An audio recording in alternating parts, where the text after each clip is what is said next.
The sharing economy promises many benefits in the future for you, my listener, and for your family, and for Hamilton County and Chattanooga. And here we have a noted group in Chattanooga, Causeway, supporting the public education system, hoping that if it seeds good intentioned, well-intentioned people, they might help bring about a transformation of the system with $30,000 or so to spend, and maximum limits per project at about $3,000, hoping that we can make the public factory school here in the county something transformed. It is, after all, the public school system, a work in progress. That's Jim Coppinger talking at the Hamilton County Commission meeting yesterday, it was yesterday. And when there was a discussion about the efforts of a group called Chattanooga 2.0, which is going to pump and propagandize and tout and promote the factory system. But the factory system for education is not run by the city anymore. It is run by the county, and takes about 60% of the county's budget in the coming year, according to the 2015 Comprehensive Annual Financial Report for Hamilton County. Bill Kilbride is quoted by the Chattanooga Times-Free Press in its story. He is the Chamber of Commerce president and CEO, and he says he understands the concerns of these commissioners. Commissioner Joe Graham, for example, who asked about the name. The county is supposed to bless this effort that has the name of the city corporation, which of course is just a smaller area than the county. It's a distinct and separate body. And the story says Chattanooga 2.0 is an initiative. I like the word initiative. It really just is a program or an effort to improve public schools here and better prepare the workforce for good jobs arriving in the county. And it tells about the story, which I have covered at Nooganomics.com, a story about the report, which is a series of charts and graphic and a great deal of rhetoric talking about how schools have to be job creation centers. They have to be a place where employees are created, not entrepreneurs now, but employees are created who spend 12 years learning how to be employees. And when they leave, they are, they're people who exercise the franchise of voting. They pay taxes. They are completely within the existing legacy system, if you will, the legal system, the legacy legal system, and the legacy system where virtually everybody is an employee. And you have just you have a scattering of employers. Those employers, of course, are the people who are taking the risk. They're the ones who hire, who have the ideas, who figure out their place in the market and create value for their customers and profits for them to sustain themselves.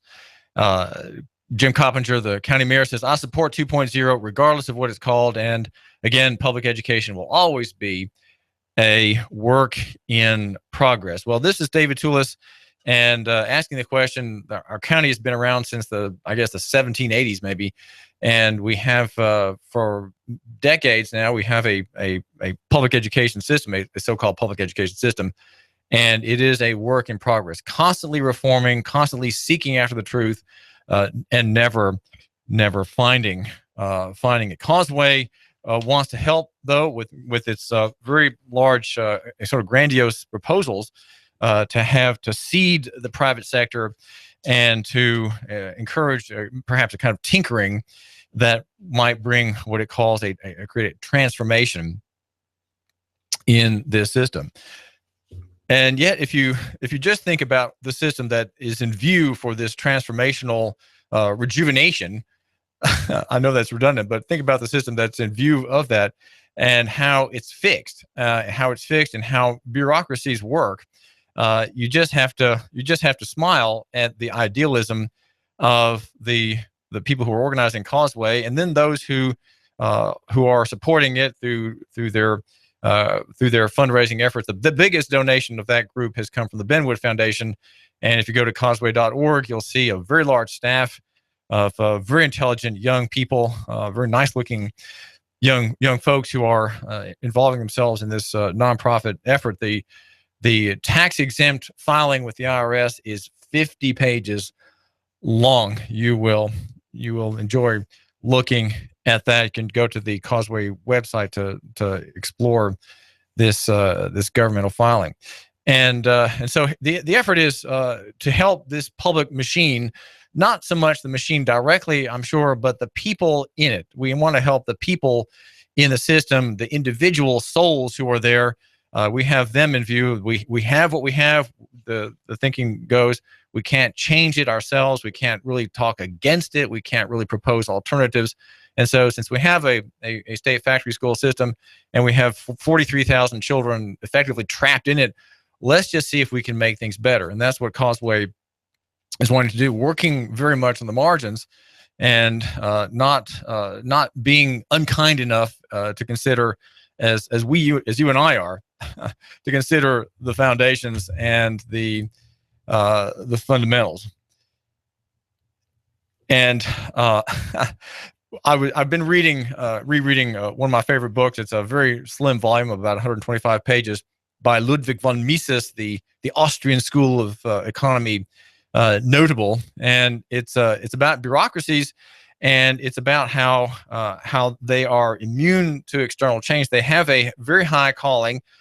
Bureaucracies that were really developed by the Germans in the Hohenzollern reign back in the 1800s. The bureaucracy is man at his very best, man in his most estimable form, his most powerful organizational form, in which society is transformed, where families are transformed, and individuals are transformed by the operations of the state.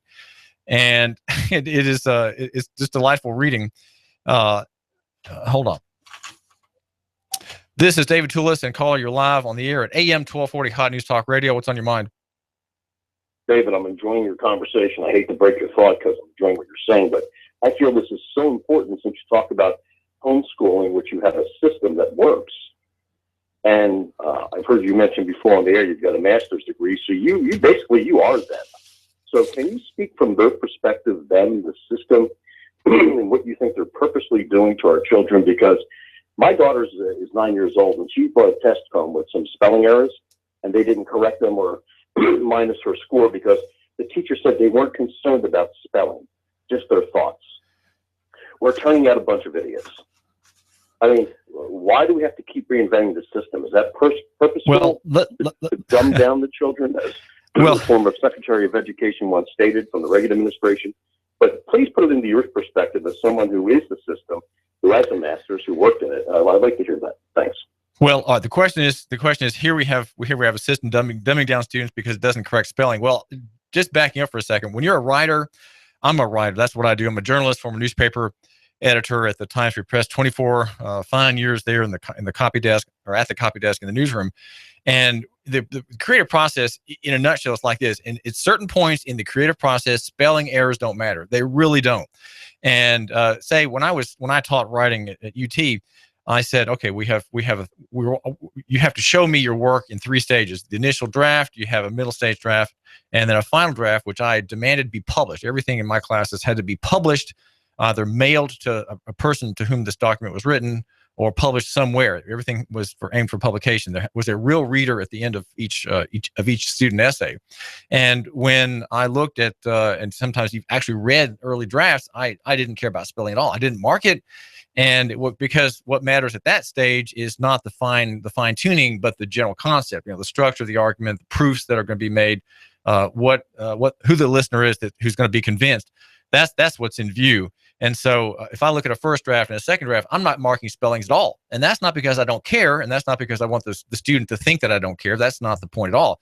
But in the final version, well, that's the one I read some of the final versions, but in my method of teaching writing, I said, well, that's already gone out. That's already been mailed to the recipient. And if that has typing errors in it, well, that just makes you, the writer, look stupid. And of course, some of them I did mark, but the goal in the process of teaching writing isn't necessarily to have all writing mistakes fixed early, right? Incongruent verbs, subjects, things like that. You don't worry about those in the beginning. You worry about those at the end. So it depends on the process where the caller's daughter was. But on the other hand, children aren't really taught how to write that. teaching children how to write is a dangerous thing. Children who know how to write are dangerous to the system. And so generally writing is not taught, and the methods for teaching it, I would think, may not be very, very good. And indeed, the caller also uses the word homeschooling as a system. Well, it's not a system. And that's why people in that sector are generally very successful, and their children, even with incomplete or broken efforts by the parents, the children do much better, and they're well sought after by colleges, and they are thought to be young people who can think outside the box and who are maybe more original than those who come out of the mass system. But God is gracious, and even people in the mass system, if God protects them and uses their personal connections there, come out without too much damage. I was publicly or state trained from first grade through master's degree, and so I think I've survived that. But on the other hand, if I had read the right books as a 15-year-old, I would have been way ahead of where I am now. I have had a retarded growth because of my public training. It did not enhance me. It was something I had to work around. I had to unlearn. I had to de-learn it, and so I would point out that the private sector is not organized, right? That's why it's private. It is left to individual initiative and associations and organizations, often with religious connections, right? You have your Adventist school, you have your Catholic school, and your Presbyterian school. That would be Chattanooga Christian, for example. But the idea of organization top down is what's not being addressed in the Causeway efforts. And I hope today to look at this just a little bit at Nooganomics.com. That is, by the way, my website. My name is David Tulis, and I'm the editor, the guru of local economy, right? The Nooga-centric guru, or the guru of Nooga-centrism. And that is to say, the prejudice of thinking that somehow your hometown and mine is the center of the universe, right? We are Chattanooga-centric, like people who think that the Earth is the center of the universe as opposed to the sun. They are either heliocentric or geocentric, right? Here we bring it into Tennessee, and we say that we are Nooga-centric. We somehow the center is in Chattanooga, and it's a human fault, but everybody does it. Everybody makes that fault, especially country people who are content to live in their little towns and in their neighborhoods out in the country. Von Mises, in his great little study, he has, and I quote him somewhat extensively in my post today. And he says that there's a kind of deity, a kind of deification of the public worker who really can't do wrong. If he does something wrong, well, he meant it for good. He meant it for the collective, even though he may have trampled on some individual or violated that individual's rights. It really doesn't matter because the whole is in view, right? You have a holistic view of his offenses against Constitution or rule or other. He says, for example, that it was a purposeful confusion on the part of the German metaphysicians of statolatry, those who were pushing for the worship of the state back in the 19th century, that they clothed all men in government service with the gloriole of such altruistic self-sacrifice. And he quotes some of them, and he says that the Staatsbeamte, the state worker, does not work for pay because no salary, however large, could be considered an adequate reward for the invaluable and priceless benefits that society derives from his self-denying sacrifice. Every civil servant is, when on duty, a mandatory of the state's sovereignty and infallibility. In other words, he's mandatory, and he represents the state's sovereignty and infallibility. And that's what public schools do. They represent, believe it or not, these concepts. And so learning free market thinking, learning entrepreneurship in a public school is full of incoherence. It has to be full of incoherence, though some students, no doubt, learn vital principles of service, product, marketing, relationships with suppliers, credit and cash, things like that. They learn about business structure. You can learn certain things, though the system itself is geared to preventing you from really understanding it and really living that out. I think you, my listener, really appreciate the power of the marketplace and the power of the individual. Again, not in organization, not part of a mass system. Think for a second about Trump and Sanders, the two two extremes on the political parties. They share in the presuppositions of Causeway. Of course, I think they're much more deliberate about their dealings. They are conservatives, right? Trump and Sanders are conservatives.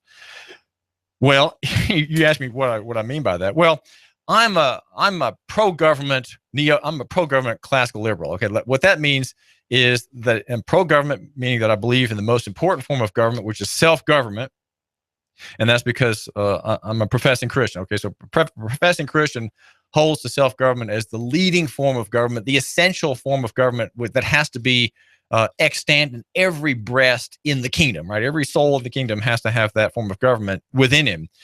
And the classical liberal is the one who is in favor of the free market. He's not in favor of business per se, but rather the free market.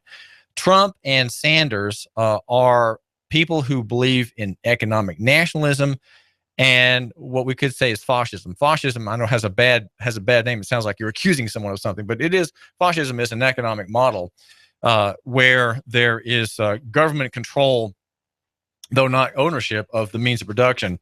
And you might say government steering things, right? The government is managing things, just as we have Thrive 2055 here in Hamilton County that proposes to have the county commission with its handlers in the background, right? Its handlers in the background managing growth, just as that is true locally. We have that in national government.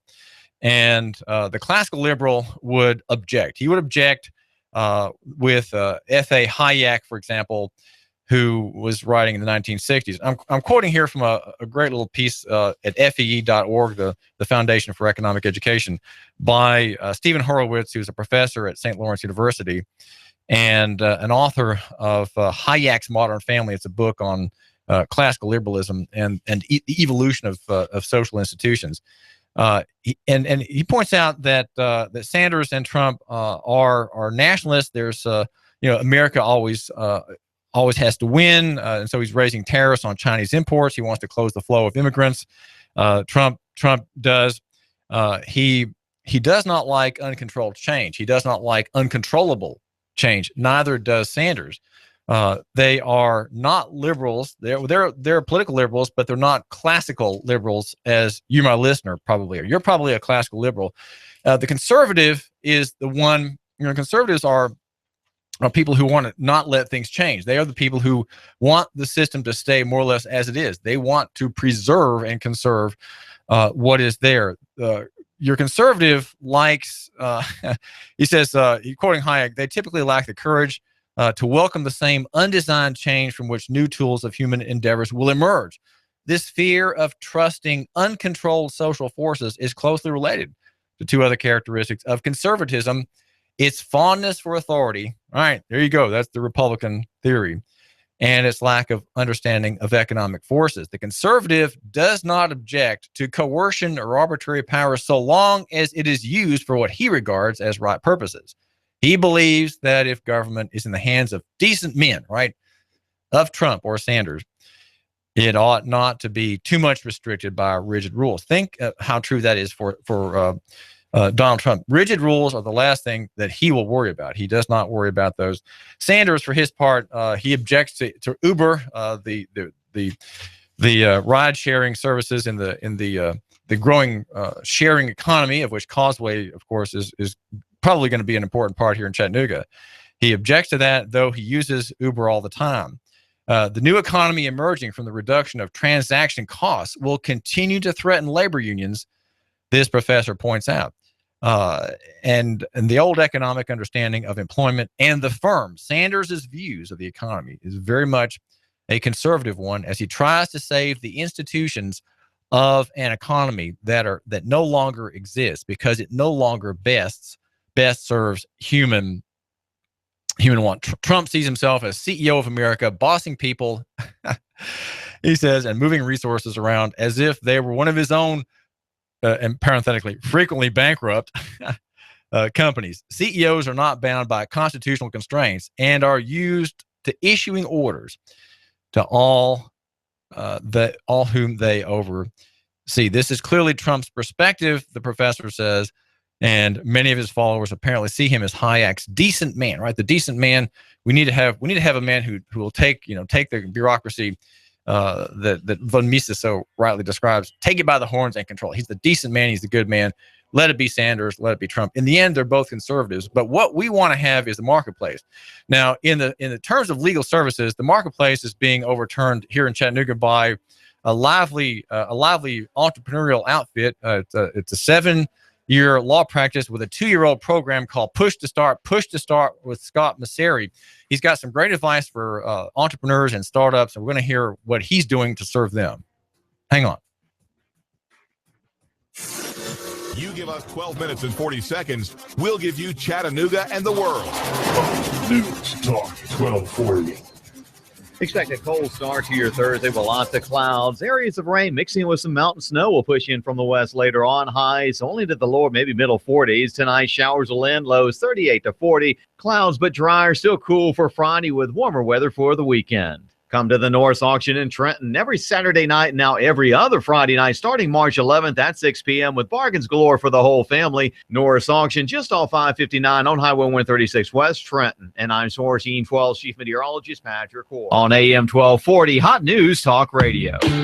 Need more of your tax money back faster? EJPelton.com. Save time and money now. EJPelton.com. You wouldn't want to go to a dance by yourself, so why dance with the IRS alone? EJPelton.com. Get more of your money back faster now. EJPelton.com. For you and your business. EJ Pelton Tax Resolution and E-Filing Services. You earned it. Now keep more of your money. EJPelton.com. Offices in Brainerd and Soddy. EJPelton.com. Yeah, I'm the tax man. Lots of money. Lots and lots of money. I want to buy in the sky. On your signature, you can get $150,000. Can you believe that? $150,000 on your signature. Hi, I'm Bruce Krebs with the Entrepreneur Source. There's a program right now that you can get $150,000 on your signature with no pledge of collateral or personal guarantee. Call me at 423-875-5621 to learn more. 423-875-5621. You've been thinking about starting a business? Don't do it on your own. I have a proven track record for the last 13 years, a 96% success rate. I can guide you into a franchise where you will pay yourself through the startup phase with very low or little risk. Call me now. I'm Bruce Krebs at 423-875-5621. And make sure to listen to the Entrepreneur Hour every other Wednesday from 11 to 12 o'clock. Call me now, 875-5621. Money, lots and lots of money. I want to buy in the sky. Severe Weather Awareness Week, the 28th through the 5th. P5 Preparedness has weather radios only $19.95. At P5 Preparedness, weather radios are only $19.95 for a limited time only and a limited quantity. You need to get there now. Weather radios, $19.95. P5 Preparedness on East Brainerd between Gun Barrel and I-75. Look for the Green Army truck, 423-602-2175. Look for us on Facebook. Here comes Dale Earnhardt Jr. He's got third. He's going for second. Earnhardt going for the lead. The NASCAR Sprint Cup Series is on the Motor Racing Network. Hot News Talk 1240. Hear it live on the Motor Racing Network, the voice of NASCAR. Check it out live on Chattanooga's official NASCAR radio station. Hot News Talk 1240.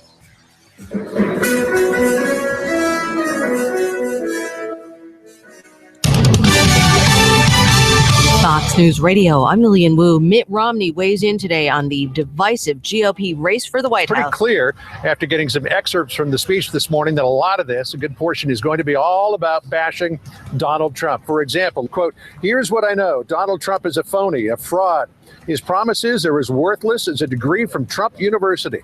He's playing the American public for suckers. He gets a free ride to the White House, and all we get is a lousy hat." Fox's John Roberts. Ben Carson, not part of tonight's debate on Fox News. A manhunt continues for an escaped murder suspect in Mississippi. Consider this man dangerous. He was armed with a homemade shank when he left the jail. His original charges were rape and murder, and we need him back now. Warren County Sheriff Martin Pace.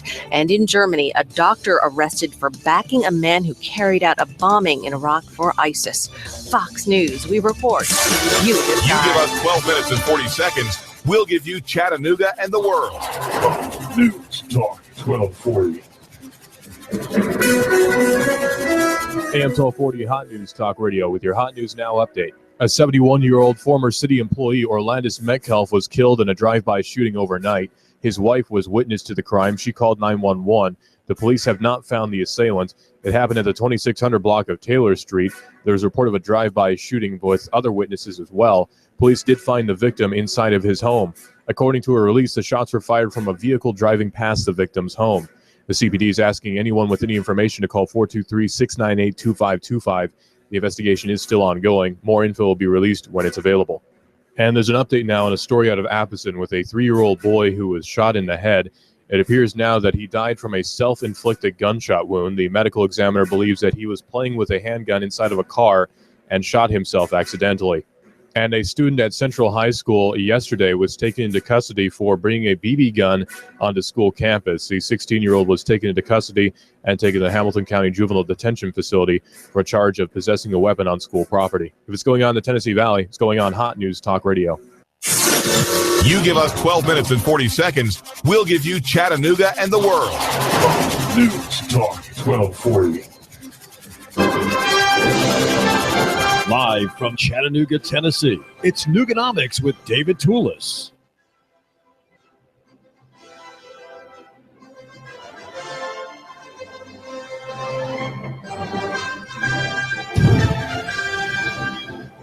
We're brought to you by Eric Pelton, EJ Pelton, the numbers guy who has a CPA, has been handling tax returns and the revenue management of high-income individuals for decades. It's ejpelton.com online. His number is 622-3156. That's 622-3156. Make sure you tune in this afternoon or this morning at 11 to the Patriot Prepper Hour with Duke Nukem. That's every Thursday at 11, just after my show. My name is David Tulis, brought to you also by Superior Air Systems in the big orange vans traipsing about Hamilton County. The number is 886-6602, 886-6602. Fine service from Superior Air on your heating unit and your cooling unit, whatever it might be. There's a terrific service from Superior run by Bill Keith, who cares about you and thinks a lot like you do. But believe it or not, he thinks very much as you do on many, many things. That's Bill Keith with Superior Air Systems in Chattanooga. My name is David Tulis. Our argument is lococentric. We somehow are prejudiced in thinking that we're the most important spot on the earth here in Chattanooga and Hamilton County. We are provincials. We're trying to be provincials. We are by training. We're all publicly trained here. We are by training cosmopolites, which means that we are globalists and internationalists, and we don't belong anywhere. We're not from here anymore. We don't have any here in our hearts as perhaps we should. We're created to have here in our hearts, and we are often lacking in that vital substance. The argument we make is near is better than far, small is better than big, and simple than complex. And down in the footnotes, in the 6-point type, where the fleas are fighting with scimitar and javelin, we've got the idea that personal is better than corporate, and that physical beats abstract. These are not always true all the time, but taken together, they make the argument for lococentrism. And the ideas that we are exploring here on our show. I'm glad you're giving me a couple of minutes of your time at AM 1240 Hot News Talk Radio. We're the station where you can hear Colin Cowherd and also Sean Hannity. Sean on at 3 and Colin at noon with the sports world. And many mornings after my show, we've got Binary with Russell the Kid, our news director, and we're the CBS affiliate here in Chattanooga. Now, I want to look at something of great interest to me, and that's local capitalism, local entrepreneurialism, and how it gets its start legally with legal support and without bankrupting a business beset all from the very beginning with weak cash flow. Every small business, every startup seems to have that problem, and it's unavoidable. And there's never enough money for the work that needs to be done. What about getting legal services? We're going to ask about that particular part of entrepreneurship from Scott Maucere. Scott Maucere is 32 years old. He's an attorney, has been in Chattanooga in practice with Maucere Law Group for 7 years, and married man. He has a child 5 months old, another one with his wife, Michelle, that's 3 years old.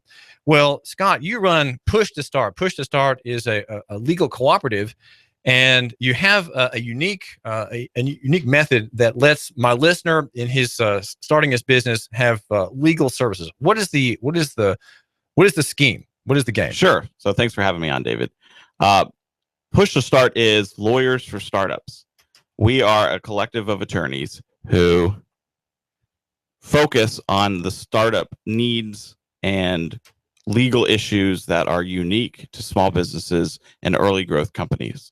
So you're sitting on your couch and you have an idea for a business. You're going to change the world. You've got a great tech idea. You have a software company.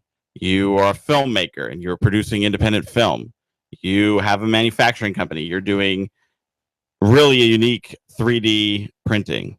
We're going to be who you go to answer those legal questions that you might not be able to get answered anywhere else. Well, what are some of the questions that these free market actors will be posing? Sure. Well, one of the first questions you ask is, how do I start?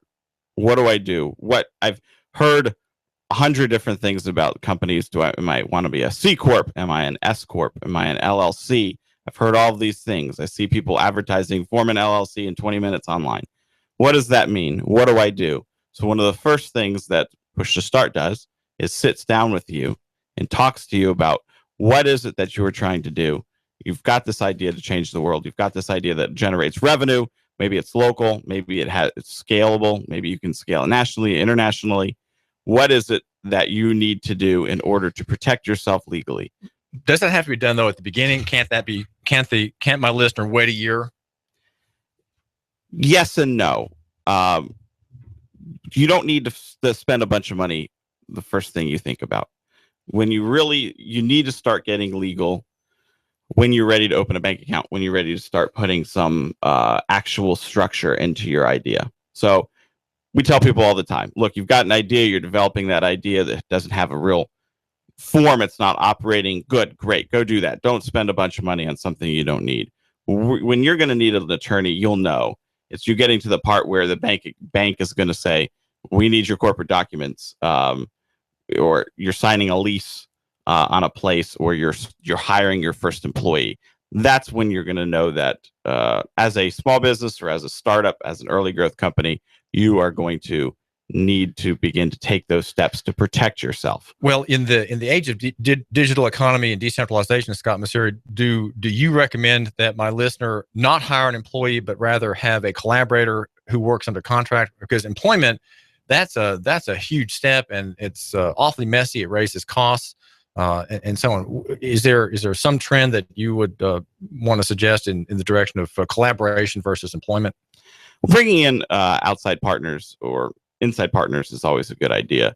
You share the load, you share the risk, you share the reward, and two people is always going to be better than one. And generally, as we see all the time, having two people doesn't just double your effort and your reward. It exponentially increases your reward. Because, how's that?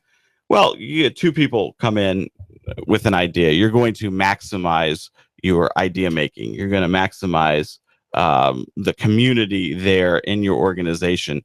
You're going to find that you can do more than just two people's worth of work. You're going to be doing much more work and be much more productive.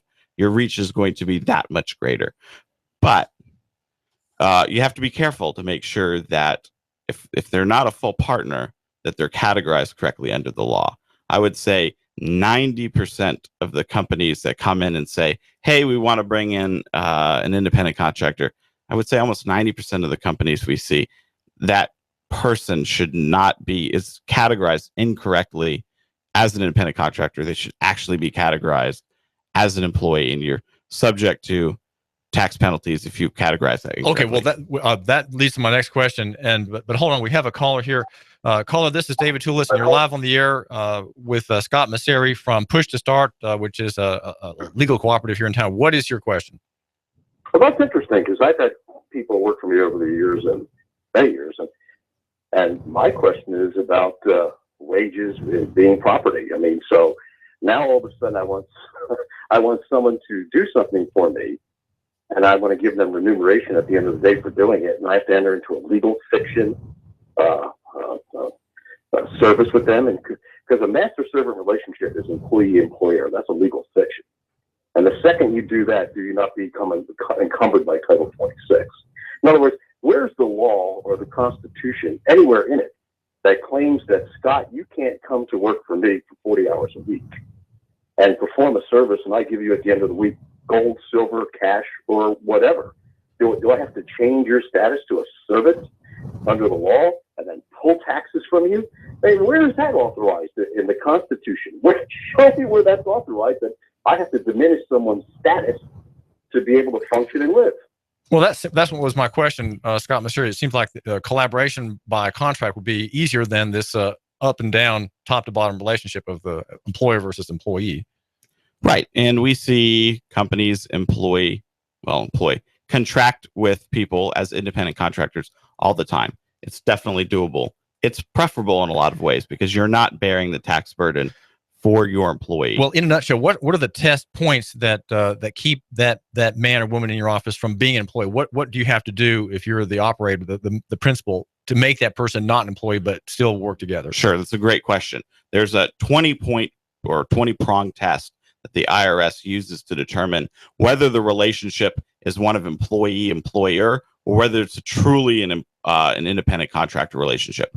One of those is set hours. So if you have to set the hours that employee is coming in and coming out, that they're going to say that it's more likely that they're an employee rather than an independent contractor.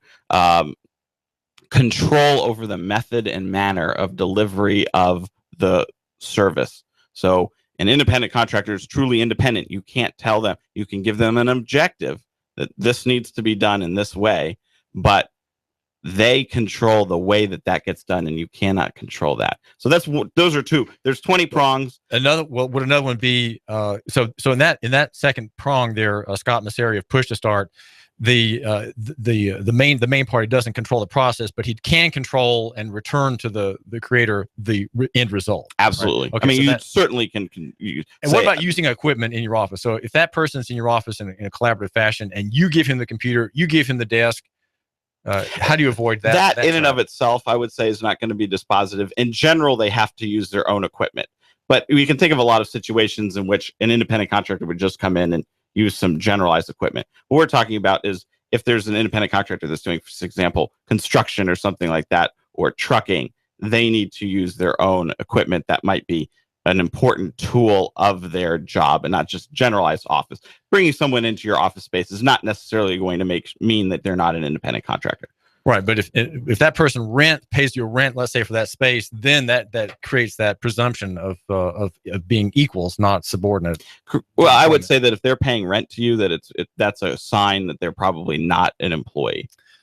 We're talking with Scott Maucere, who runs Push to Start. So how does Push to Start work? How is it that you're offering kind of a unique proposal for entrepreneurs and startups? What is it that you're different? How is it that there's an advantage for the listener here who is in business now or starting a business or thinking of going into entrepreneurship? Sure.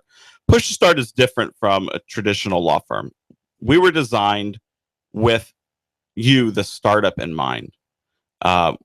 We found very quickly that startups are not getting the kind of representation that they need from traditional law firms. And by traditional law firm, I mean a law firm that charges by the hour with a retainer billing agreement.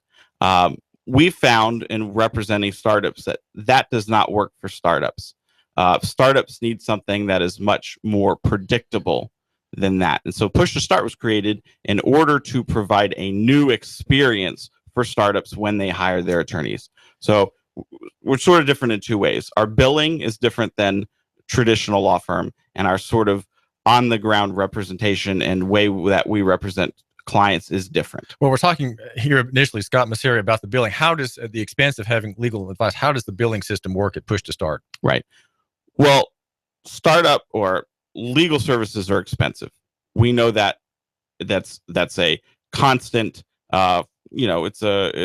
it's a unavoidable evil in the United States, is that legal services are always going to be very expensive.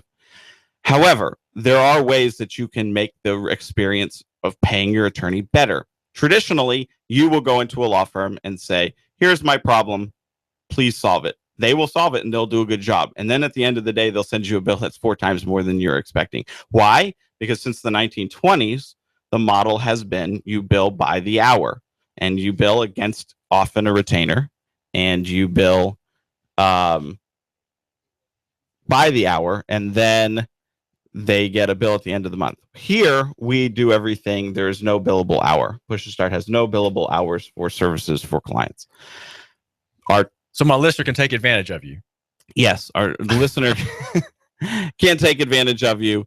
Our flagship sort of main product is a program called the Push to Start program. You pay one price, you get an attorney for an entire year, unlimited, no billable limit. And of course, now you know more or less what each type of entrepreneur comes with in the way of a baggage of needs, right? You know more or less if he's in the trucking business, you can have these problems. If he's going to start a service business that's digital, it'll be those, and so on. So you more or less can gauge the likely expense in time of that customer. So you can say, okay, your rate's going to be X.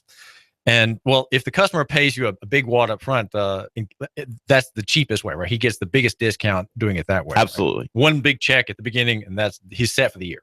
Right. Okay. There are different ways that we can that we have set up payment plans for clients.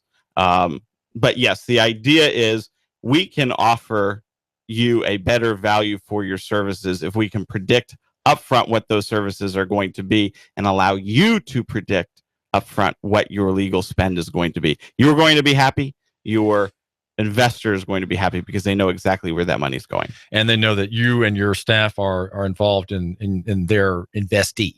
Absolutely. Well, now Push to Start has 2 attorneys in Chattanooga. You have affiliates in Brooklyn, Austin, Texas, and Atlanta. And you say I guess the competition for your there's a decentralizing trend against your field as well, Scott Maucere, and that would be represented by, let's say, LegalZoom.com, where you're not obtaining legal advice, you're just obtaining the forms and some description of what people generally do with them, right? And that's then you figure out what to do, and that's putting downward pressure on prices in your field. So is LegalZoom your competition, and how is it that you're countering the arguments made by the do-it-yourselfers? LegalZoom is not really our competition. We're offering a different product. LegalZoom has its place. It will never be a law firm. We are lawyers that are licensed to practice law and can offer real legal advice. That's really what you're getting. And that's the difference between Push to Start and something else like LegalZoom, Rocket Lawyer, or something. If you want to do it yourself, you can go to the state Secretary of State's website and do it for absolutely free, other than the state fee for filing an LLC or forming a corporation. What LegalZoom is doing is serving as a conduit for you to do that. They're essentially duplicating your paperwork and doing that for you.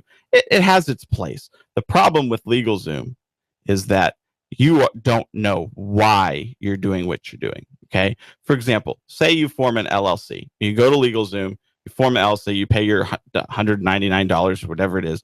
You get your certificate back in about 4 weeks and it says, I have an LLC. Guess what? Under the law, that doesn't necessarily mean you're protected at all. We all know that the reason you want to form an LLC or a corporation is to protect or limit your personal liability in the event that your company or business interests are sued or found bankrupt or something goes wrong and you have liability there. No one's going to come take your house or your kids, right? So we want that legal protection. Unfortunately, what you don't know when you go online and you do something yourself is that a piece of paper that says I'm an LLC means absolutely nothing necessarily in a court of law. What does protect you from legal liability is not forming the LLC, but having all of the corporate trappings that go along with being a company and being a corporation, having all those corporate formalities in place and following them on a day-to-day basis. Well, it sounds like you're selling fear. We're not selling fear. We're selling protection. Okay. So it does you no good to spend $200 and have a certificate and stick the LLC on the end of your name on the sign if 4 years down the road you have done nothing to actually protect yourself and you have no paperwork to back that up. So what we do, Push to Start, and any lawyer who is very good at forming companies, is that we explain to you, first of all, why you're doing what you're doing. So you're not just going online and picking, am I an LLC or am I an S corporation? I don't really know. I'm just going to pick one based upon some article that I've read. Okay. We actually sit down and say, what is it that's unique about your situation and what's the best way to protect yourself? Then we don't just get you a certificate that says I'm an LLC or I'm a C Corp. We actually do all of the legal work surrounding that to set you up so that you can operate from a limited liability perspective. This is David Tulis. Thanks for giving us a couple of minutes of your time. We're talking with Scott Maucere from a group called Push to Start. It's a law practice that is not. It's not. I don't want to mischaracterize it, Scott. It's not prepaid legal services exactly, is it? It's not prepaid legal services. It's flat. How are you different? Prepaid legal services is generally going to be essentially an insurance plan. You pay something up front and you pay something either on a monthly or yearly basis, and you have the right to call in and then engage an attorney if you need the advice. It's legal insurance. It's a traditional attorney-client relationship in that it's protected under the professional rules of conduct. However, it's not billed by the hour. It's an alternative billing structure. So what's the right nomenclature to describe your operation? We are an attorney collective. Attorney collective. Yes. Okay.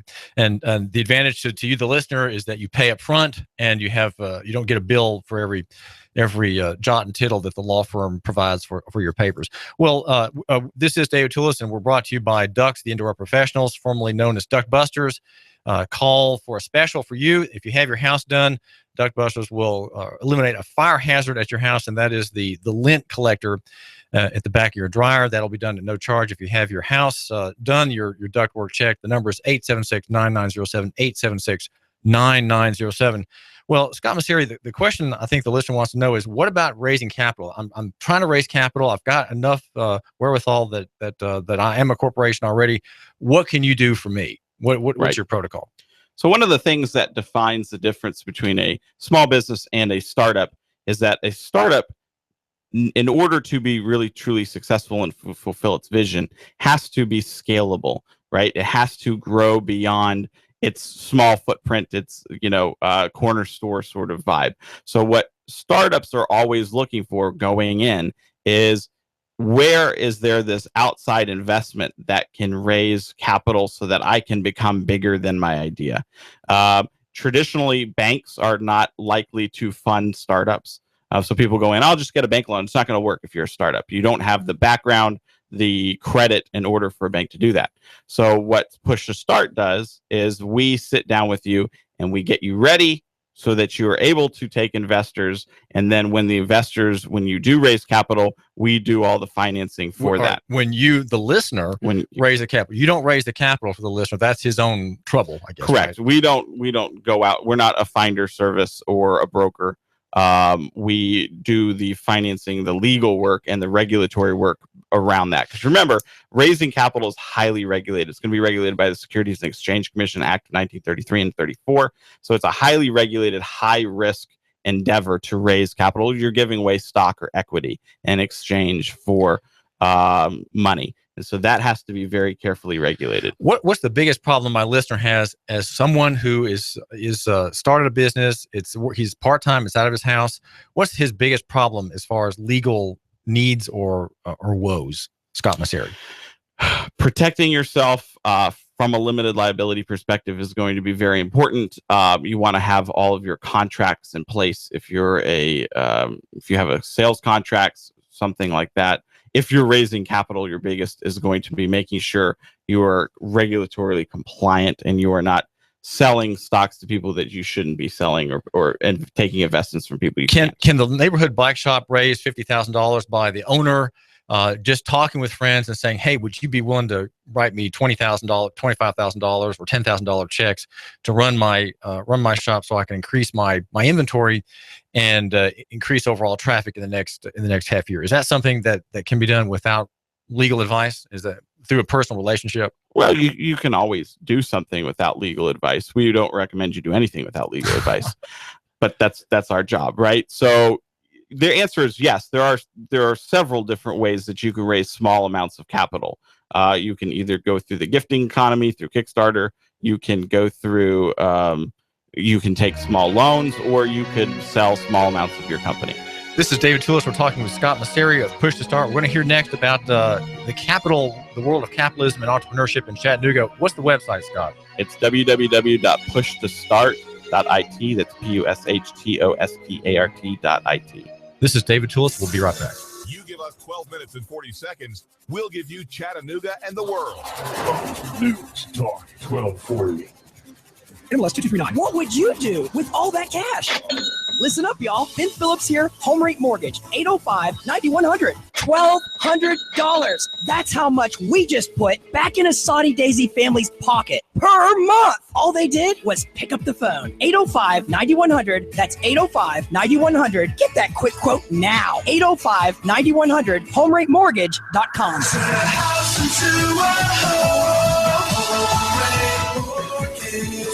MLS 2239. Do you want to achieve the American dream in 2016? Listen up, y'all. I'm Ben Phillips with Home Rate Mortgage, 805-9100. We just helped a police officer purchase his first home in East Brainerd. Now he's grilling and chilling on his back deck. The American dream. You could achieve it with no money down options. Why wouldn't you call? 805-9100, HomeRateMortgage.com.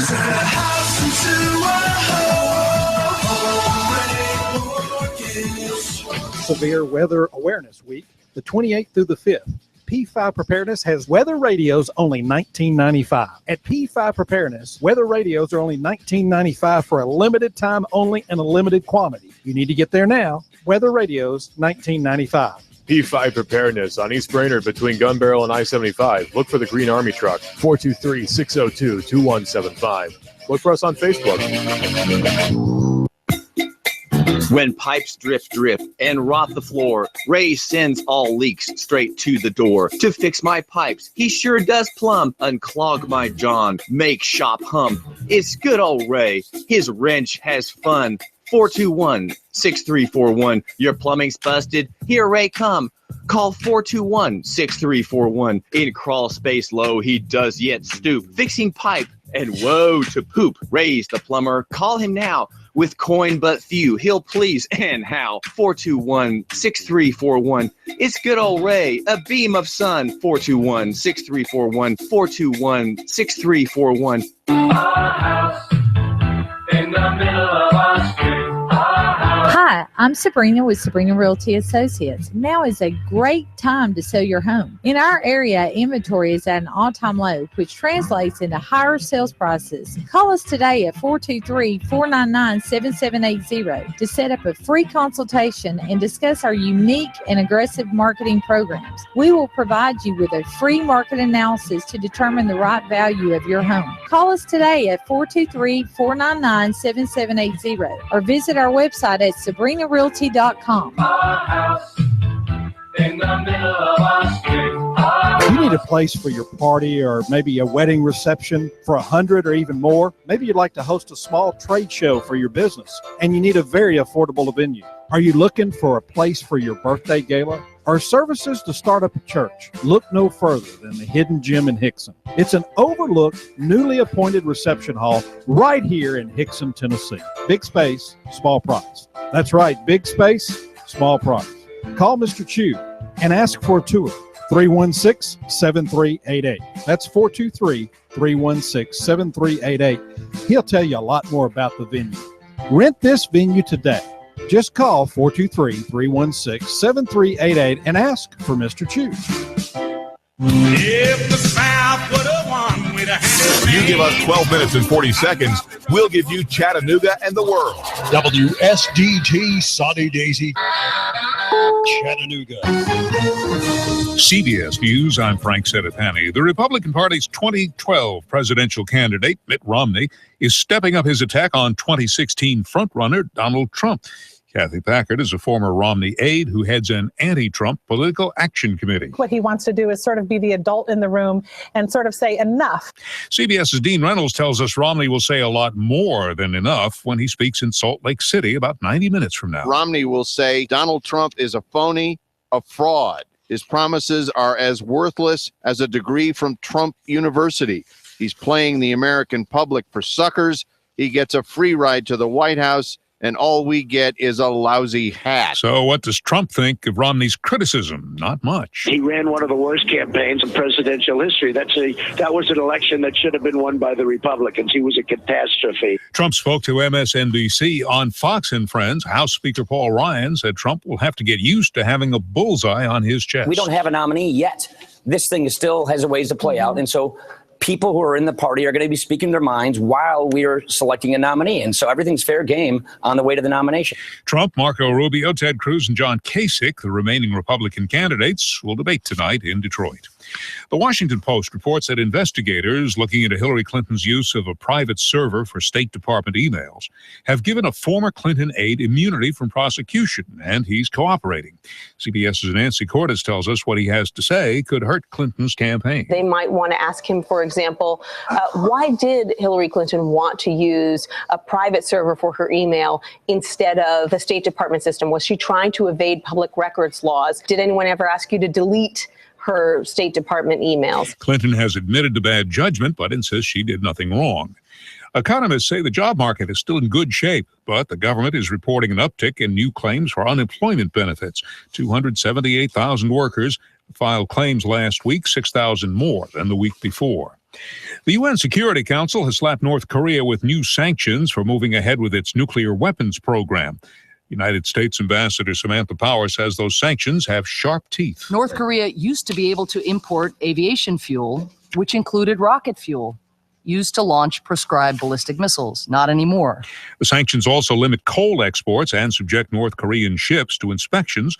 North Korea showed what it thinks of the sanctions by firing a barrage of missiles or artillery shells into the sea off its coast. A three-judge federal appeals court panel will hear arguments a few hours from now in the Tom Brady Deflategate case. The NFL wants the court to reinstate Brady's 4-game suspension for allegedly using underinflated balls in the 2015 AFC title game. The Players Union is fighting to have the suspension lifted once and for all. The Dow Industrials are down 63 points. This is CBS News. Loan is a 30-year fixed-rate loan with a 1-0 lender paid buy-down. Reduced payment valid only during the first 12 months. The monthly payment during the first 12 months of your loan is based on a rate that is 1% lower than your interest rate for this loan program. Not all applicants will qualify. Rates and terms subject to change. NMLS 6606 Equal Housing Lender. Call 888-369-6455 for licensing information. I'm Rick Arviello, CEO of New American Funding, and we have just no points, no lender fee, 30-year fixed-rate mortgage at 3 5/8%, 3.57 APR, with the first full year's payment at only 2 5/8%. At New American Funding, we figured out a way to give you more of your savings right up front. Your payment at 2 5/8% fixed rate in year one and 3.57% APR for the remaining 29 years with 0 points and 0 lender fees. This is for purchase or refinance. Even if you just got your loan, we might be able to really save you money. Isn't it worth a 10-minute call to find out? Call New American Funding today at 800-963-4933. That's 800-963-4933. Or simply dial pound 250 from any mobile phone. Keyword, get that rate. Matters of the heart, it turns out, can have a powerful impact on our being. CBS's Larry Miller has the story from London. It's usually called broken heart syndrome, but joy, as well as anger, grief, and fear, can cause a serious heart problem, often leading to death. A Swiss study in the European Heart Journal says 1 in 20 cases of a temporary but dangerous change in the shape of the heart's left ventricle is caused by a sudden burst of happiness. Such events preceding it include a wedding, meeting a friend after 50 years, and winning a casino jackpot. The study suggests most cases caused by joy occurred in postmenopausal women. Larry Miller, CBS News, London. The cholera outbreak in Haiti that started in 2010 still has not run its course. Since then, it's sickened more than 1 million people. More than 9,000 have died. The disease, spread by inadequate sanitation, has killed an average of 37 people a month this year. Frank Sedapani, CBS News. You give us 12 minutes and 40 seconds. We'll give you Chattanooga and the world. News Talk 1240. Expect a cold start to your Thursday with lots of clouds. Areas of rain mixing with some mountain snow will push in from the west later on. Highs only to the lower, maybe middle 40s. Tonight, showers will end, lows 38 to 40. Clouds but drier, still cool for Friday with warmer weather for the weekend. Come to the Norris Auction in Trenton every Saturday night, now every other Friday night, starting March 11th at 6 p.m. with bargains galore for the whole family. Norris Auction just off 559 on Highway 136 West Trenton. And I'm Source 12 Chief Meteorologist Patrick Ward on AM 1240 Hot News Talk Radio. You give us 12 minutes and 40 seconds, we'll give you Chattanooga and the world. News Talk 1240. Live from Chattanooga, Tennessee, it's Nooganomics with David Tulis. Every Thursday at 11, we've got Duke Nukem with the Patriot Prepper Show. That's every Thursday. And today, in just a few minutes, he's going to be talking about bartering, the bartering economy. That is to say, the economy outside the official favor that we already have extensively here in the South. And if things are, if there's a demolition of establishment structures, there will be much more bartering that you can expect. So how do you do that? What is involved in that? How does one barter? And also Duke Nukem will be talking about planning when things go bad. Do you have a plan, or do you just extemporize as circumstances roll toward you? This is David Tulis, and we are at AM 1240 Hot News Talk Radio. And this is the show for the man who matters. I do thank you for giving me just a couple of minutes of your time. We are, once you know about Bruce Krebs, Bruce runs Entrepreneur Source. He is a headhunter, if you will, and a man on the lookout for franchisors looking for franchisees. That is to say, people who will buy into a business and serve that business's interest and the entrepreneur's own interest here in Chattanooga. Bruce Krebs is hard to get a hold of sometimes, so call him now and make an appointment. His number is 875-5621. That's 875-5621. He will tell you how you can get on your signature $150,000 in the good people's money and fund your business and be paid during that long dry spell at the beginning of your enterprise. That's Bruce Krebs, Entrepreneur Source, $150,000. That's something that you shouldn't take lightly in these parlous times, and you will be well on your way with his counsel. The name is David Tulis. We're covering local economy and the free markets, and I have with me here an attorney who's wearing sneakers and a T-shirt that says, "I'm going to have to check with legal." That's what he says. It says on his T-shirt. Scott Maucere runs Push to Start, a very hip and you might say somewhat lowbrow looking outfit with a very colorful website. And the goal is to serve the startup world here in Chattanooga with legal services that are well, they're priced to fit. They're priced to fit, and the price to make your outlays regular and predictable if you are a small business operator or entrepreneur. And we'll hear just briefly what that is. Scott, how is it that your Push to Start program for entrepreneurs works? How does it bring a relief other than legal help, relief to the entrepreneur? Right. So our pricing is fair, flat fee, and better. So it's a new way of pricing. There is no billable by the hour. So if you sign up, you know in advance what you're going to pay. So that's one of the areas. The other areas, we're very attuned to the needs of small business. I like to think we're a little bit countercultural in that aspect. You won't find us in a library with dusty books. We don't have a fax machine. We're on the ground with what startups need. So there's texting and emailing and doc shares, and everything is on the cloud. So we're very sort of attuned to that. We wear T-shirts and jeans to the office generally. You are wearing what you're wearing when you're on a 24-hour code sprint or whatever. We're down there with you. That's what we do. We speak to the needs of startups, perhaps differently than some other law firms. Are most of your clients very young people in their 20s, Scott Maucere? Startups, it's really diverse and it's really exciting. There are kids that are 15, 16 years old getting startups off the ground. There are guys that are 65 that are starting startups. So it is a culture, and there is that definite young feel. But it's exciting that it's not just people in their 20s participating. Yeah, that's a lot of it. but you see tons of startups in their founders in their 30s, 40s, and 50s that have been successful in business and are now finally getting to do what they actually want to. Well, why would these older guys need legal services, Scott Maucere? If you've been in business for 20 years and you're starting something on your own, why would you need to have prepaid an agreement to pay ahead of time a lump sum for legal services? Could you not just sort of parse back on that and get legal advice when you needed it? Why do old guys need help? You can, but whether they're old or young, they're still going to have the same legal issues that come up, and you're going to need the same level of legal protection.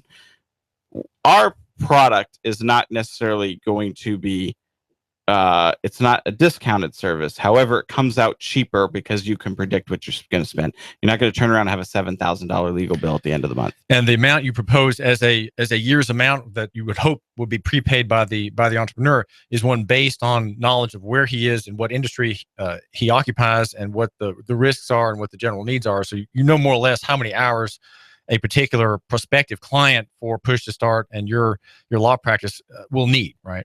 Right. Push Start has developed a proprietary system where we can go in and sort of predict what your legal spend is going to be. And sometimes it far exceeds. We've had clients that have come in and we've predicted that they need X number of different types of services. And in fact, that client has needed 2 or 3 times that amount. That's fine. We eat that. That's part of the. And others take less than they. Generally, people, when they get it, they use it to the full extent. So we do have a proprietary system where we do price into the market. Well, you're creating a future clientele, right? If you're there at the beginning of a man's business, you're going to be there in year 5 as well, because he's been able to count on you, and you're his partner, right? On that side of his business, the legal question, you're his partner, so you're generating hopefully clients that will be with your firm, Maucere Law Group, for years to come. Absolutely. I'll give you an example. A client comes in, has a great idea, doesn't know where to start, and generally the very first question they do, should I form an LLC or am I a corporation? That's often the very first question that we are going to get. From there, that's not very expensive. That's a very economical legal fee to spend, and it's very well spent up front because you're going to set yourself up for a corporate lifetime of success by doing that. So we form the corporation. Then they come in a few months or years later and need something else that we do it. And then pretty soon they're ready to hire an attorney full time, essentially, is what we do. We step in, they're not going to be able to hire in-house counsel, but essentially that's what they get, is they get an attorney on the phone whenever they need you for a year or however long that they sign up for. And we grow with them. And so it's a win-win for both of us in that it creates a relationship that lasts for years and years. Is Chattanooga, as the gig city, really becoming a hub for entrepreneurs, Scott Maucere, or is that just marketing by the good people in Chattanooga? Well, it's really exciting in that it is an actual hub for free thinking and entrepreneurial thinking and a spirit of an entrepreneurial community. We're not, and we probably will never be, and we may not want to be, a Silicon Valley with tens of thousands of startups that form all over the country and move to Silicon Valley just to obtain capital. We're not going to be that, but we do have dozens and hundreds of very exciting startups doing some very, very cool things that are getting national recognition. Well, where are these startups getting their capital, and how is your law firm involved in those efforts? Right. Obtaining capital is always going to be the single hardest question that a startup has from the beginning. Anybody can hire talented employees. Anybody can implement a great business idea. You will find as a startup that your single biggest job, in fact, some people have said that they spend more time raising capital than they do actually running their company as a startup. It can be very frustrating. But raising capital, if that is your business model, if you need to raise equity capital in order to expand and scale as a startup, you are going to need to do that. And so raising capital is a very important part, and generally where you are looking, if you are raising traditional startup capital, you are looking at angel investors and venture capital firms. And how many of those are there available or in Chattanooga, Scott Maucere? It's hard to say because a lot of angel investors are just individuals who may believe in your product, may believe in you. They may not even be investing full time. It may just be something that they're able to do.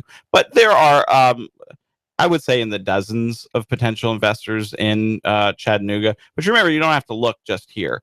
Our startups that are seeking capital all over the U.S.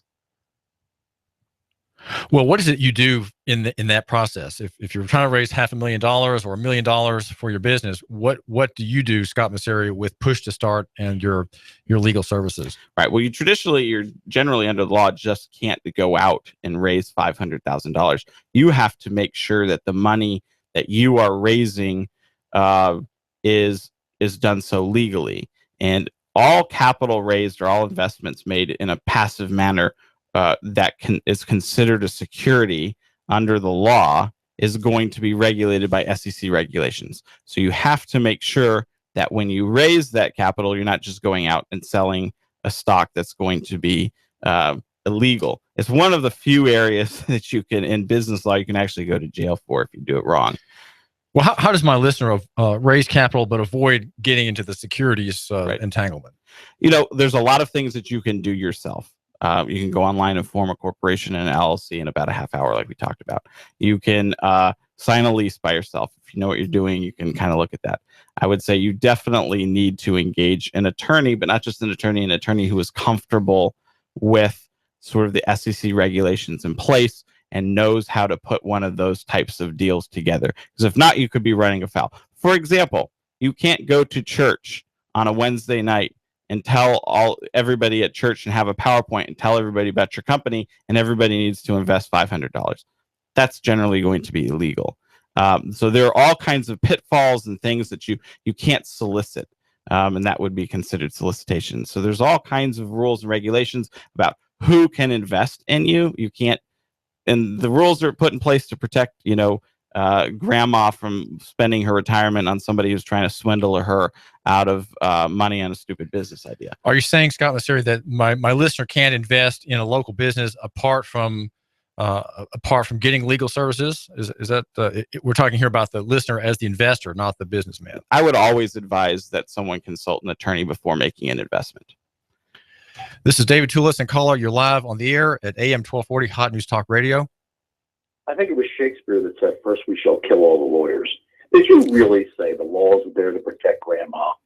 I mean, you sound like everything that is expected from a government school and government education. Grandma could be sold anything, a vacuum cleaner, anything that she doesn't need. The reason the rules are there to protect the big guys, the Federal Reserve illegal, unconstitutional banking system. Since when does the government have the authority to tell me I can't go to 100 of my friends to invest in my business? Where is that allowed? I mean, you guys, it's amazing how socialist and fascist this country has become. And quite frankly, you're part of the problem. That's all I have to say. Okay, the caller is saying that anybody can raise money by asking people. What do you say, Scott Maucere? Push to Start attorney who helps investors, and we're talking here about who helps entrepreneurs, and now we're talking about investors who want to give money to invest in a business. How can the entrepreneur raise capital outside the government's offense perimeter? Right? The government's always offended. How can you do that apart from that scope of interest? Well, I would say, caller, that the SEC would probably disagree with you, and their enforcement wing would come down pretty hard if they discovered that you were making investments outside the regulatory structure. The best way to do it is always make sure that you are within the regulatory exemptions. There's a lot of exemptions within the law that allows small, medium, large size investors, accredited investors, to make investments that don't require reporting and registration. You just have to make sure you are falling within those exceptions, and that's what an attorney that can help you with that sort of thing. Okay, well, let's just back up here, Scott Maucere. There are accredited investors. Explain what you have to be an accredited investor, and then there are people like my listener who's not accredited, who's a small investor between the $50,000 and $100,000 range. Explain the story. Right. So if you're a startup, in general, you are going to be looking at investments from what are called accredited investors. An accredited investor is someone that there are thresholds, financial and asset thresholds that person has to meet in order to be considered an accredited investor. In general, the law says that person is sophisticated enough to be able to make an investment and be able to make a wise investment and not lose the shirt off their back. So under 501 of Reg D, which is the exemption that we usually operate under private placements, that is going to be an angel investor or venture capitalist. Those are generally going to be accredited investors. Those are the people making the bulk of the investments in this world in startups and private equity.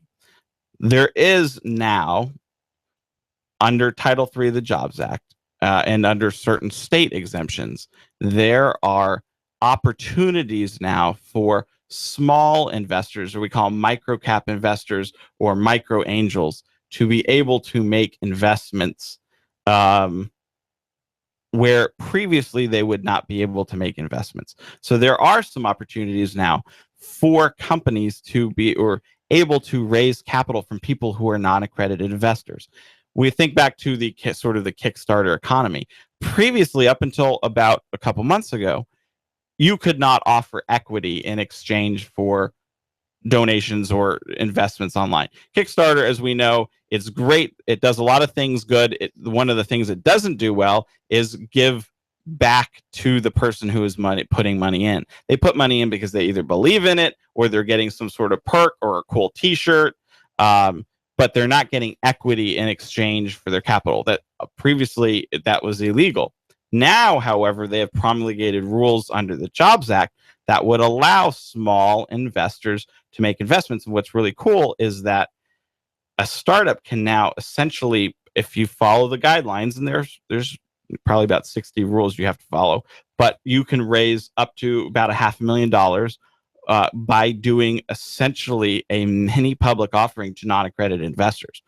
That is really cool. And Tennessee has their own Tennessee Investment Exemption Act, which sort of tracks that. Georgia does as well, the Invest Georgia Act, that allows you to now make investments from non-accredited investors. However, it doesn't mean that it's any easier from a compliance standpoint. You still have to make sure you're complying with all of the laws to fall within those safe harbors. And that entrepreneur who wants to raise $500,000 under this lower area here with less regulations still has regulations that he has to follow. Absolutely. And there's State other and federal downsides. It's not a proven model. Nobody knows if this is going to work. And we've actually gotten in on the ground floor, and we did one of the very first investments raising capital in a crowdfunding sense in Georgia. I think we were the second one ever to do it. Can you tell us about that?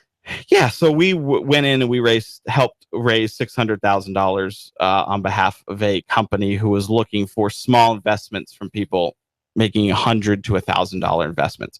One of the problems that no one really thought about is that suddenly you have not 3 or 4 large smart investors asking you questions. Now you have 1,000 cooks in the kitchen of non-sophisticated investors. So there are definite downsides to attempting to raise money through the new crowdfunding. So the investors did, the many investors in that case, Scott Maucere did invest. You have the man who's running the business. What has been the fallout of having all those investors for him? Has he been answering the phone 10 times a day from these small people, or you can end up answering the phone a lot and answering lots of questions. The other thing is that you're not trying to get an investment from 3 or 4 large investors. You're now trying to get a comparably difficult investment among thousands of people or hundreds of people. So it's not necessarily going to be easier to raise money from a bunch of smaller people than it is. I would say a lot of that's probably product driven. You got the next, Oculus Rift or something like that. People are going to invest, but exposure to those sorts of investors is also going to be a challenge. This is David Tulis. We're talking with Scott Maucere, who runs Push to Start, which is a lawyer cooperative here in Chattanooga that has branches or affiliate lawyers in Brooklyn, Austin, and Atlanta. and it's a part of Maucere Law Group here in town, and the focus is the entrepreneur. And there's a whole part of Scott Maucere's work that touches on capital, raising capital within these sub rosa, or these lower level areas of investment. What else, Scott Maucere, would you want to suggest as an attorney with Push to Start? What does my listener need to hear if he's thinking of going into business or has already started a small enterprise? What does he need to look out for? You need to look out for really the sorts of things that any small business is going to. Make sure you are protected. Make sure your liability is separate. Also, begin thinking about not just today. You need to plan, if you want to raise capital in the future, you need to start thinking about putting those building blocks in place so that an investor will look at you. Because investors are not interested in looking at companies that don't have their either their legal or the documentation in place. They're just not going to do that. This is David Tulis. We're brought to you by P5, the preparedness store, with Duke Nukem. Duke will be giving an update at 11 o'clock. He's going to be talking about bartering and planning. Do you have a plan if things get hairy? We're brought to you also by Advantage Printing. Advantage on Brainerd Road near the Belvoir light. Ellen would love to help you. 629-1800, 629-1800. My homeschool newsletter, of which I'm the editor, is there at the moment getting mailed. And very happy personally with Advantage Printing. Make sure you go to the shop with the under the blue awning. Scott Maucere, what's the website again for your outfit? www.pushtostart.it. PUSHTOSTART.it. Pushtostart.it. Push to start it, in other words. This is David Tulis. Thanks, Scott. Thank you, David. You give us 12 minutes and 40 seconds, we'll give you Chattanooga and the world. News Talk 1240. Expect a cold start to your Thursday with lots of clouds. Areas of rain mixing with some mountain snow will push in from the west later on. Highs only to the lower, maybe middle 40s. Tonight, showers will end, lows 38 to 40. Clouds but drier, still cool for Friday with warmer weather for the weekend. Come to the Norris Auction in Trenton every Saturday night, now every other Friday night, starting March 11th at 6 p.m. with bargains galore for the whole family. Norris Auction just off 559 on Highway 136 West Trenton. And I'm Source 12 Chief Meteorologist Patrick Hoare on AM 1240 Hot News Talk Radio. Need more of your tax money back faster? EJPelton.com. Save time and money now. EJPelton.com. You wouldn't want to go to a dance by yourself, so why dance with the IRS alone? EJPelton.com. Get more of your money back faster now. EJPelton.com. For you and your business. EJ Pelton Tax Resolution and E-Filing Services. You earned it. Now keep more of your money. EJPelton.com. Offices in Brainerd and Saudi. EJPelton.com. Yeah, I'm the tax man. Severe Weather Awareness Week, the 28th through the 5th. P5 Preparedness has weather radios only $19.95. At P5 Preparedness, weather radios are only $19.95 for a limited time only and a limited quantity. You need to get there now. Weather radios, $19.95. P5 Preparedness on East Brainerd between Gun Barrel and I-75. Look for the Green Army truck, 423-602-2175. Look for us on Facebook. Money.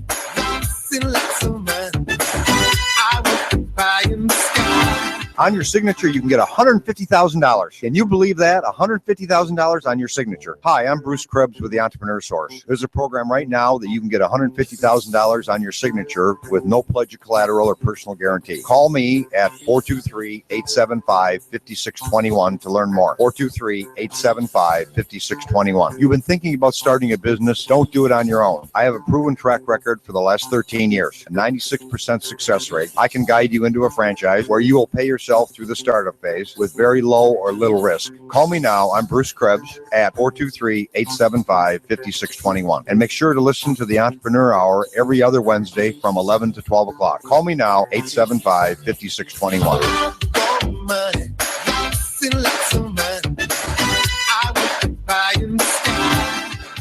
Here comes Dale Earnhardt Jr. He's got third. He's going for second. Earnhardt going for the lead. The NASCAR Sprint Cup Series is on the Motor Racing Network. News Talk 1240. Hear it live on the Motor Racing Network, the voice of NASCAR. Check it out live on Chattanooga's official NASCAR radio station. Fox News Talk 1240.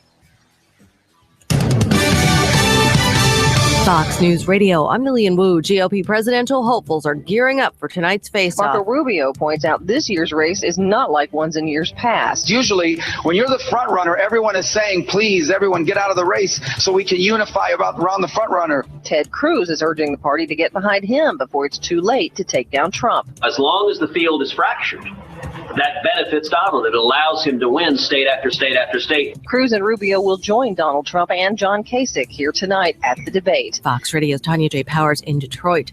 A registered nurse who admitted drinking 4 or 5 beers in the hours before assisting in an operation at a veterans hospital in Pennsylvania has resigned.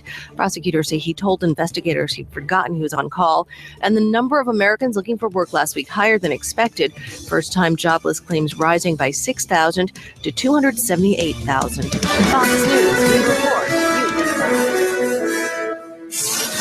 You give us 12 minutes and 40 seconds, we'll give you Chattanooga and the world.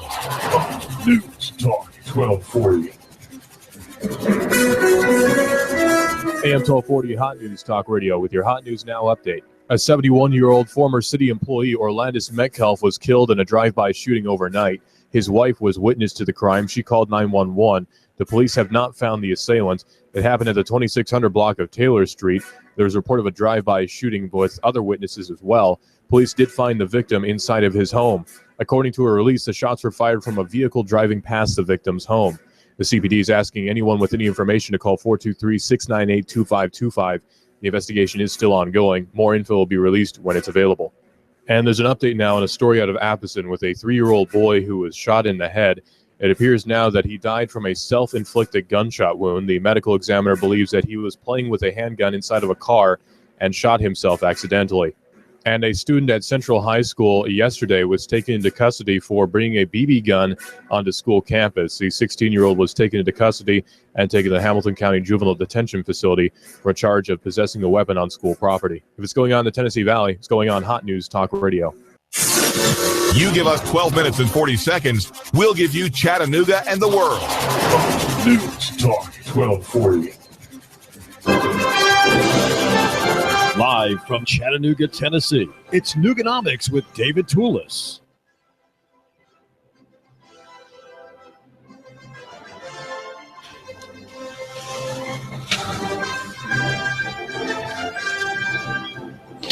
When the country was founded, the founders thought that it was the duty of every citizen to be what we call today involved in law enforcement. Citizens were expected to be armed. They were equipped to chase suspects on foot, on horse, on wagon, whenever they were summoned to do so. When they were called upon to enforce the laws of the state, they were ordered to respond, quote, not faintly and with lagging steps, but honestly and bravely, and with whatever implements and facilities were convenient and at hand. Quoting a historical source, any person could act in the capacity of constable without having been the body upon which a metal tag was placed. When summoned by a law enforcement officer, a private person became a temporary member of the police department. The law was presumed that any person acting in his own public safety capacity as an officer was rightfully appointed. So if you see a crime taking place, you act against the man you think is the perpetrator. You become at that moment in a public capacity. In other words, you're not a private person. You become a public person. Laws in virtually every state still require citizens to aid in capturing escaped prisoners, arresting criminal suspects, and executing legal process, according to Roger Roots in a very fine essay that has been serialized at Nooganomics.com. The Nooganomics.com website, of course, is the one for the man who matters. And no, it's not popular, and it never will be, because in the end, there are very few people who matter. A small minority, often religiously motivated, has always been historically the group that makes major changes happen. Ones that the mushy middle, if you will, follows and responds to. Police used to be a verb. It used to not be a noun at all. The founders would never really have envisioned police as a noun, as an entity. as a military entity, such as those we have in Chattanooga, the Chattanooga Police Department. It was a verb, and it meant to watch, to monitor the public health, to monitor and look out for the public safety. Prior to 1850, Roger Root says there was this touchstone of American character, which is independence, rugged individualism, self-reliance. That was the basis of what brought our country into such high standing with its traffic in industrial goods, in farm products. Remember, de Tocqueville was here in the 1830s, and he said the means available to the authorities for the discovery of crimes and arrest of criminals were few. There were few. And yet he doubted whether in any other country crime so seldom escapes punishment. And that is because the people themselves were responsible for it. They took responsibility. Most crimes were handled informally. They formed committees to catch criminals and to hand them over to courts. You could call it mob justice. And often groups of people, so-called mob, would go after, let's say, a whorehouse in a town and say, we're shutting this place down. We've had sons come in here. We've had uncles and granddads come in here, and we're shutting this place down. And de Tocqueville said that nothing strikes the European traveler more than the absence of civil authority in the American town. And of course, policing came really in its great impetus with Bobby Peel, Sir Robert Peel, in the 1830s. The Bobby model developed in England, professionalized busybodies that were the officers, who then became more and more professional. They came to fall under civil service rules, and they became distinct from the people anymore. They were really raised above the people. You, my listener, are, I hope, the armed citizen. I hope you are one of the 500,000 people in the state of Tennessee who carry weapons licensed by the Department of Safety and Homeland Security. There are probably tens of thousands of others who carry weapons as a matter of right, as opposed to as a matter of privilege. They are, of course, subject to prosecution for carrying a weapon with the intent to go armed. The statute written against black men back when there was a racial divide in our country. I say I hope you are the man who is armed, not because I want you to think about self-defense, but rather I would like you. I say that with the idea of you're being equipped to protect people more valuable than you, and that would be women and children more valuable than you. That is to say that when women and children are in jeopardy from a gunman, of whom we have many today, in making wild wavings of their weapons and then pulling the trigger in a wild and violent fashion, killing the innocent.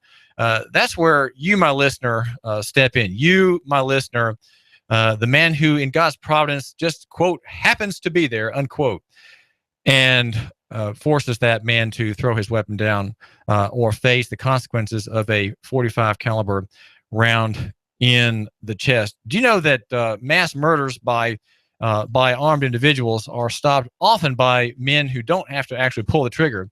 There's a website that was picked up by Lou Rockwell today, and the headline, I think, overstates the proofs in the argument. The headline is, "You stopped mass murder." Well, not really. But what has happened by the armed citizen is that men have stopped shootings and captured people who are maybe in a moment of unstable thought, right?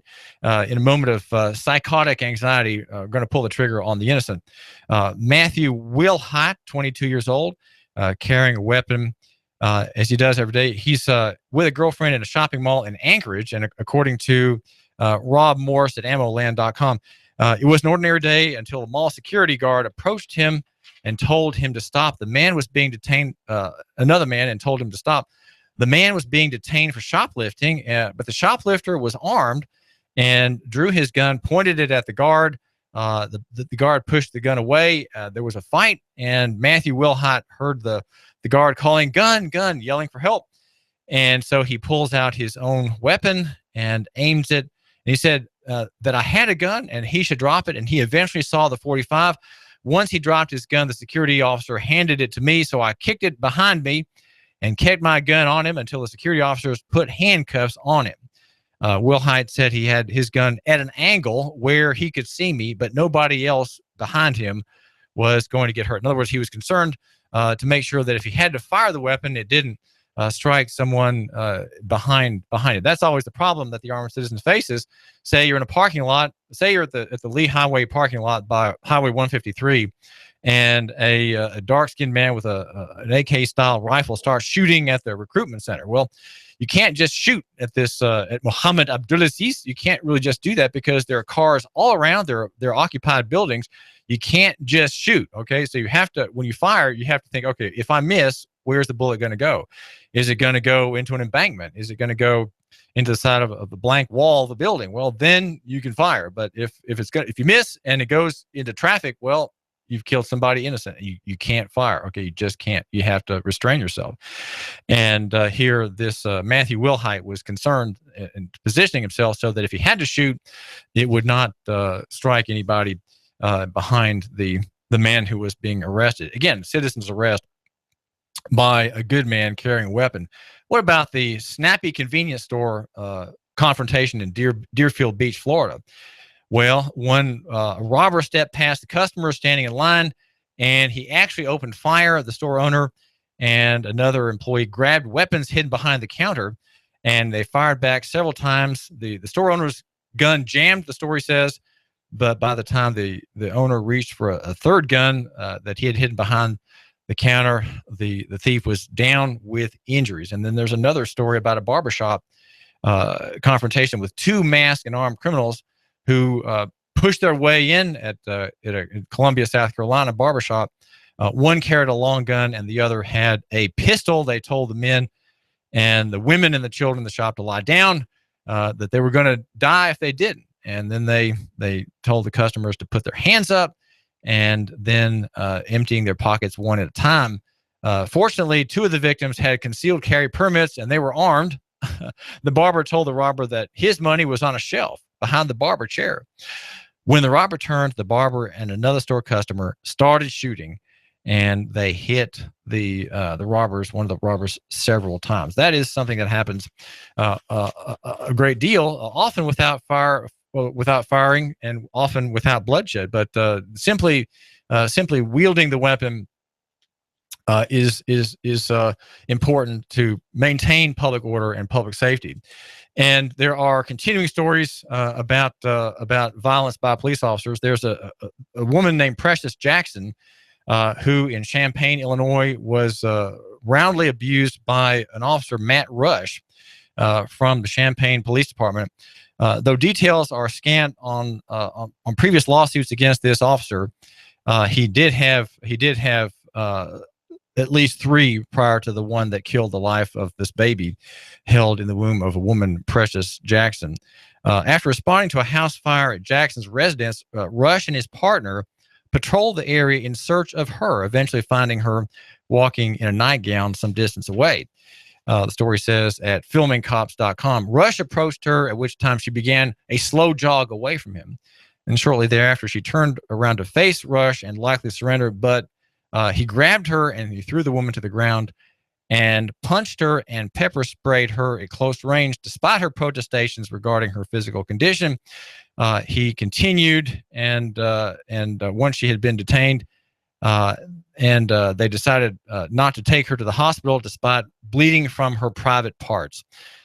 She was booked in Champaign County Jail, and that she's begging the officers to take her to the hospital, and her child was born dead in the county jail. That is something that, of course, has inspired litigation, where there is needless violence against members of the public. Well, my name is David Tulis, and we are concerned about gang violence, all kinds of gang violence, whether private or public. And it certainly is possible for there to be to have the police departments and those in charge of enforcing laws and maintaining peace fall onto the other side into what is effectively private violence. And the uniform, we would like to think, prevents that from happening, but it does not prevent it a great deal of the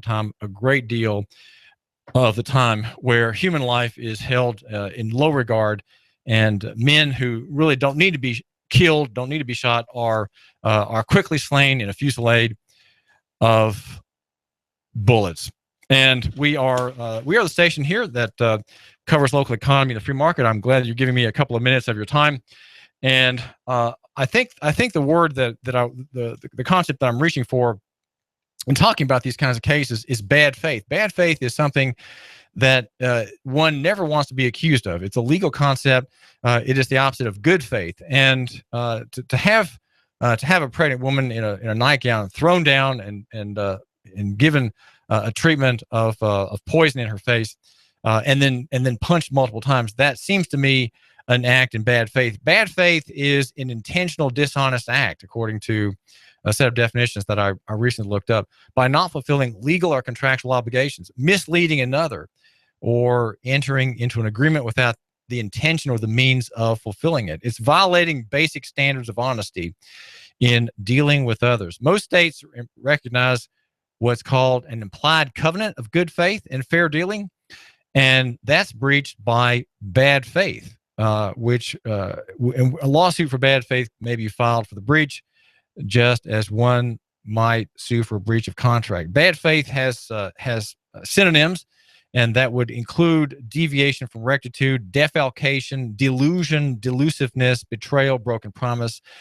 disingenuousness, disloyalty, disobedience.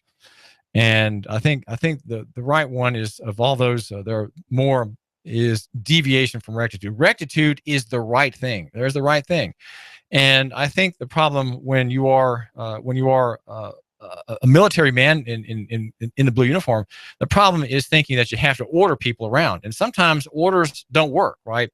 Think of Mrs. Mason, who's being defended by a lawsuit right now for being tased in a holding tank in the county jail, where there were 7 police officers, and she was refusing to take her rings off, and Robin Flores is filing the case on her behalf, demanding $1.75 million. She's thrown to the ground and her arm is broken. Well, why do orders have to be given when simply a little conversation and a little patience and a little graciousness and a little respect for the member of the public might be in order? Was that ever tried? Is that ever tried? In other words, is there a local economy way of dealing with a problem, rather than just forcing the issue and saying, do this, and if you don't do it, you're disobeying an order? And the first refusal brings the command voice, right? The command tone that's very aggressive, very strong, very powerful, very intimidating. Why is that the first recourse? What about another tack? Is there not another tack that officers can take? And if a woman's running away from her own house that's burning, she's in a nightgown, she's clearly got problems, right? She's not an arsonist, and even if she is, she can't be treated as someone who's going to kill the officer or endanger the officer's life or make him fear for his life. Those are all things that are not likely to happen, even if it's at night. She's a woman in a nightgown. There's been a fire at her house. She's not there, and the officers were looking for her. Well, clearly, there has to be an extenuating, inexplicable circumstance in her case, and some grace has to be allowed by the officer to see what the problem is. It is a woman in distress, not a woman who's out to kill the officer or hurt the officer, and she needs to be encouraged. I mean, and here you have the whole costume of the officer. The costume of the officer does not invite that kind of approach, and he may be very kind. He may be a church-going Christian man who oversees the Forgotten Child Fund and all that. But the uniform is against him. The uniform says he's here with force and threat, and he's a military man. He's got his hair cut off, and he looks tough, and no doubt he's very, very strong, very fit man, and not to be trifled with. And that the fact of his uniform makes it difficult for him to have these alternative methods, that you might say the de-escalation, demilitarization methods that are called for by Black activists across the country. Some of whom, of course, I would say have other problems in their thinking. They tend to want to have more programs. They're blaming the welfare state for not giving enough money out. That's often their approach. They're often very politically correct and so on. But still, they do have a grievance, and it is not new. And I think the weight of public opinion is growing against this grievance and against the parties which are responsible for it having been made. And that is the militarization of the whole idea of law. law does not have to be military. It's military when the law serves the state and does not any longer protect the people. We have, of course, that whole problem that I have explored with the discussion on Nooganomics.com regarding the judicial candidates and the whole question about how is the state offended. The state seems to be offended by everything. It is someone who's very politically correct.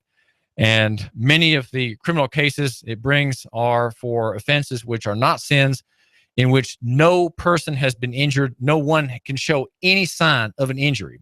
How is the state injured if a man drives on a suspended license? How is the state injured if a faithful Guatemalan employee driving home from a long day at work is stopped and doesn't have a driver's license? How is the state offended by that? How is there any way it can show an injury? No, it can't. And yet there are people who are charged criminally whose lives are messed up by prosecutions, and they are ruined. And there is a blot when it comes to being in America, and the blot is the American states and the American federal power with its immigration control. And speaking of which, immigration control is something that Donald Trump is very much in favor of. And I think we have to try to look at his arguments against immigrants from a local-centric, local economy perspective. And that would be that we need to have new blood in Chattanooga. We need to have new people. We need to have hardworking people here. There are help wanted signs everywhere that I go on sales calls. My name is David Tulis, by the way, and I do make sales calls. If you want me to make a sales call to you, my listener, just contact me through Nooganomics.com. I'd love to come and talk with you about what we can do for you here at our radio station. We are locally owned and operated. We're a station that has many, many advantages built into our legal structure, our personal structure, so that we can offer you, my listener, the best deal in advertising, the best mode of outreach. We have a lively social media program here at AM 1240 Hot News Talk Radio. And we love our neighbor, and that's you. That's your business. That would be the business, the local business you, my listener, patronize. So find a way to have this sort of amicable relationship with your prospective customers through me. We are media. You know, what is the media? The media are the people between the listener and the advertiser. So we're between those two, and what we want to do is to be as transparent as possible, so that through us, through our great shows such as Colin Cowherd, such as Sean Hannity, such as Keon Rose, our night sports guy at 6 o'clock, you can have a better business. And my idea is that my advertisements, my commercials are benefits to the listener, and the listener is a benefit to the advertiser. I want them to get together. I want them to buy and sell cars together, eat out together, have accounting services, do trade bank together, and many other good things. We are get your plumbing done. For example, Ray's Plumbing. Ray Zaplinski in Middle Valley is a longtime businessman. He's been in the plumbing field for ages, it seems like, and he will do you a great turn, a great service. Call Ray, by the way, Ray's Plumbing at 421-6341. That's 421-6341. Ray's Plumbing. You deal with someone like Ray, and you'll come out ahead. Ray deals with me to have you call him, and he comes out ahead. So, right, you see how that works. You patronize my radio station. You favor me with your grace, if you will, with your support of Ray's Plumbing and all the other people we have here at AM 1240 Hot News Talk Radio. Wanted to mention Trump, and is Trump is a conservative, and so is Sanders. And I say that because there's a distinction to make, and I think you, my listener, would probably want to agree with me. Just bear with me for a second. You're not a conservative, my listener. You are, I think, a classical liberal. And here's what I mean by that. A classical liberal is in favor of the market. He is generous. He wants the market to be operative at every point. He doesn't like there to be cartels. He doesn't like there to be states. He doesn't favor there to be governing regulatory agencies, because why? People generally are honest, and they don't need to have constant supervision, constant surveillance implied in the modern state, the regulatory welfare and surveillance state. They don't need that. They don't want that, and they, in fact, deserve not to have it. Maybe not quite yet, but they do deserve it at some point. The classical liberal wants there to be an open market. He does not want there to be the heavy hand at any point. and he doesn't want there to be intervention in the market. He wants there to be the free movement of people. He is, in fact, pro-immigrant, though he may have mixed ideas about immigration per se as a policy. I'd say the United States government should have no policy on immigration at all, and that people should be able to go whenever and wherever they want and not have to ask anybody permission and not to have to carry papers. They need to be people who are not extensions of documents, right? And that's what's happened when you have a police state. You have people who are sort of extenuations of documents that are carried. They carry the documents, but the documents are the main thing. The person, the human being, the soul, with his haircut and his bad breath and his knapsack or his briefcase, he's just a bit of a bother. The thing that matters is the paper and the ID, and is it in order? Is it up to date? Has he paid all of his fees and all of his fines? And is he wanted for anything? We use that to find him. The avatar, right? We reach to the man through the avatar of his ID. And we here at AM 1240 Hot News Talk Radio favor the market. The market needs to reign. In fact, the market does reign. It controls states. Even the most powerful superstate has to deal with the market. And it can only defy it for so long before the market will overwhelm it and it will collapse. These nation states, these empires have all collapsed. This is David Tulis, hoping for the best. You give us 12 minutes and 40 seconds, we'll give you Chattanooga and the world.